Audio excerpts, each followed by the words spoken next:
Um software analisou as expressões faciais de Trump e revelou expressões de nojo e desprezo quando ele fazia um discurso de paz. Será que esse software realmente acertou esse tipo de análise?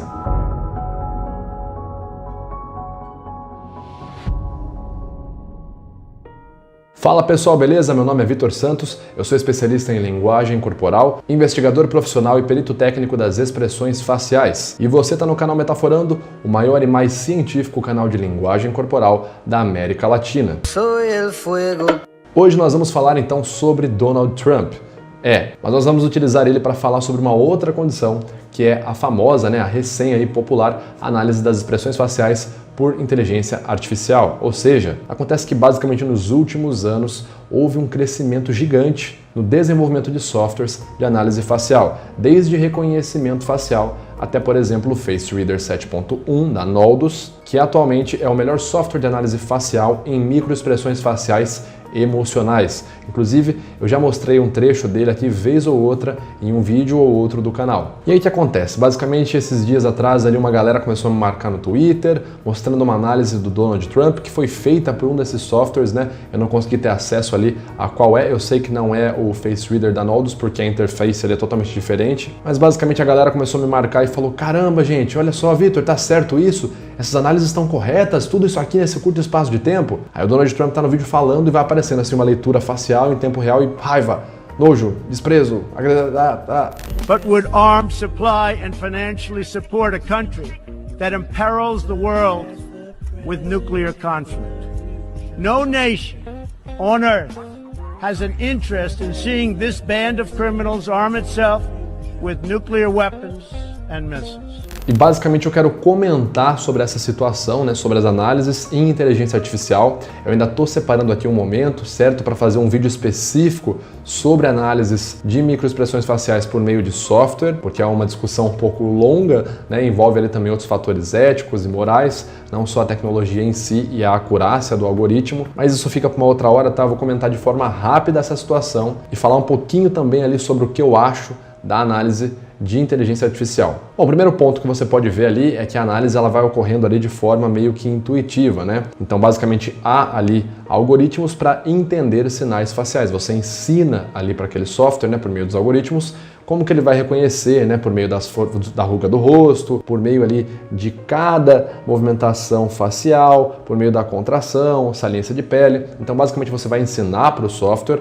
como reconhecer as AUs, que são as Action Unities, as unidades de ação do FACS. Você vai ensinar, então, cada ocorrência de uma AU para o seu software, como que é uma AU4, como que é uma AU5, uma AU12. Então você vai ensinar para o seu software a entender vários critérios em enrugamento, deslocamento de pele, saliência de pele, bulging, pouching. Você vai ensinar então para o seu software para ler todos esses critérios dessas ocorrências e basicamente então ele vai utilizar essa sabedoria dele para tudo que ele vê na frente ele tentar catalogar por uma unidade de ação ou outra e aí por meio de um banco de dados, creio eu, um banco de dados ali emocional, o que seria o MFACS, ele vai fazer a conta ali dele. Então, o 6 mais 12 igual a, no banco de dados é o quê? Felicidade, felicidade.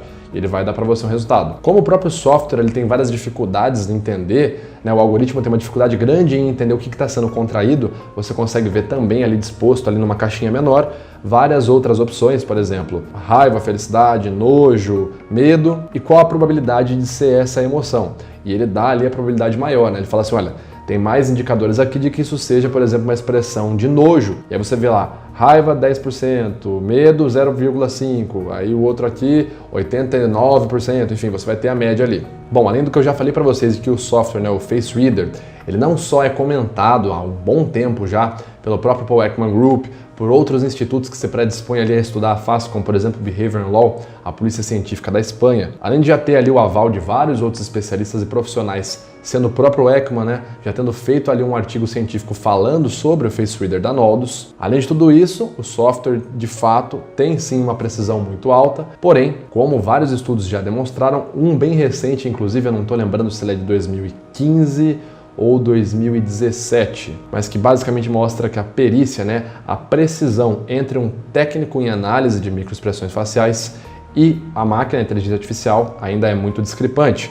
O técnico ainda acerta muito mais do que a inteligência artificial. Isso basicamente é bem compreensível se você parar para levar em conta tudo que envolve uma análise pericial de microexpressões faciais. E para mim o primeiro ponto e o principal do porquê que eu acho difícil você dizer que uma análise daquela está correta, né? Até porque você vê várias expressões ali, aversão, nojo, felicidade, aversão, raiva. Então é uma discrepância muito grande entre o que de fato ocorre. Se você for estudar os comportamentos emocionais, dificilmente você vai ter ali uma felicidade genuína, a não ser que seja, por exemplo, um miserable smile entre uma expressão de nojo e outra. Mas basicamente o ponto principal para tudo isso, eu creio que seja a dificuldade do algoritmo em entender a linha de base. A linha de base é, de forma resumida, o nosso rosto, o nosso formato padrão, tudo aquilo que compõe o nosso rosto. Seria ali o contexto do nosso rosto. Então, basicamente, você tem rostos diferentes, você tem um queixo mais protuberante, um queixo mais fino, você tem um formato de rosto mais arredondado, mais oval, mais quadrado, você tem vários vincos, né, várias rugas. Tem pessoas que têm mais rugas aqui no sulco nasolabial, como é o meu caso. Tem pessoas que têm mais um enrugamento marcado aqui na testa, na região aqui frontal, tem pessoas que têm aqui a bolsa, né, um bolsão abaixo dos olhos. Enfim, esses vários elementos originais do rosto de cada um de nós compõem a nossa linha de base e eles devem ser levados em conta quando se faz uma análise facial emocional. Imagina, por exemplo, né, tem pessoas que já têm uma predisposição a ter essa região mais acentuada. Então, imagina que eu estou conversando com você, eu aqui já tenho essa predisposição acentuada, eu estou conversando com você por um bom tempo. Você sabe que isso aqui é meu modo neutro, eu não estou fazendo raiva, eu estou no meu modo neutro. Porém, o software, quando ele vê isso, né, claro, ele é treinado para entender o mínimo de linha de base, porém é muito mais difícil para ele não olhar esse sinal e não assimilar a um AU4 por subsequência a uma expressão de raiva. Porque o software não tem um cérebro humano, ele não consegue entender, por exemplo, que aquela pessoa está numa face neutra. Para ele viu ali, pô, tem aqui o bulging entre uma sobrancelha e outra, tem um enrugamento aqui transversal e vertical entre uma sobrancelha e outra, sobrancelhas abaixadas na região interior, é um AU4 contraído, então logo uma expressão de raiva. Então tem essa dificuldade, ainda mais o Trump, né? É interessante você ver até hoje, eu fiz um vídeo falando sobre a expressão de nojo no rosto do Trump.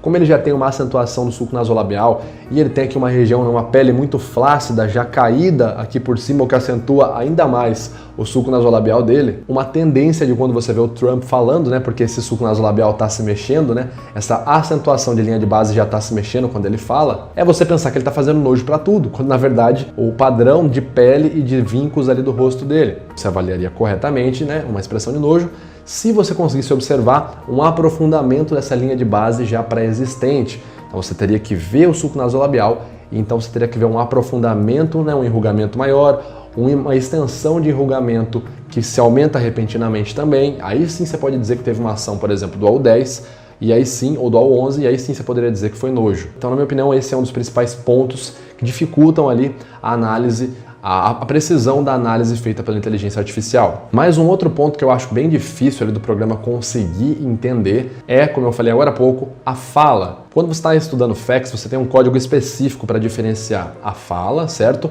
Unidades de ação que foram feitas apenas para verbalizar uma palavra e unidades de ação que geram ali, que são usadas para expressar uma emoção durante a verbalização de uma pessoa. É chamado de código 50. Isso fica lá no capítulo 11 do manual FACS. E na minha opinião é muito difícil você ensinar para um algoritmo diferenciar uma movimentação que ocorre durante a fala e uma que não ocorre durante a fala. A gente tem os critérios, por exemplo, você tem que ter mais de uma sílaba de diferença entre a intensidade da expressão e outra, você tem que ter um tempo de uma sílaba para conseguir classificar aquilo como uma contração emocional. Você tem que ter uma intensidade que ocorre em pelo menos nível B ou superior, porque se for nível A, de fato, é utilizado apenas para verbalização. Você tem que ter um processo gradual de intensidade que começa durante a fala e se desfaz na pausa ou o contrário. E são vários critérios para você conseguir diferenciar apenas quando é uma contração de fala de quando é uma contração emocional. E o software não tem essa capacidade. O algoritmo não consegue entender se a pessoa está verbalizando ou não. Ele está lendo apenas movimentação.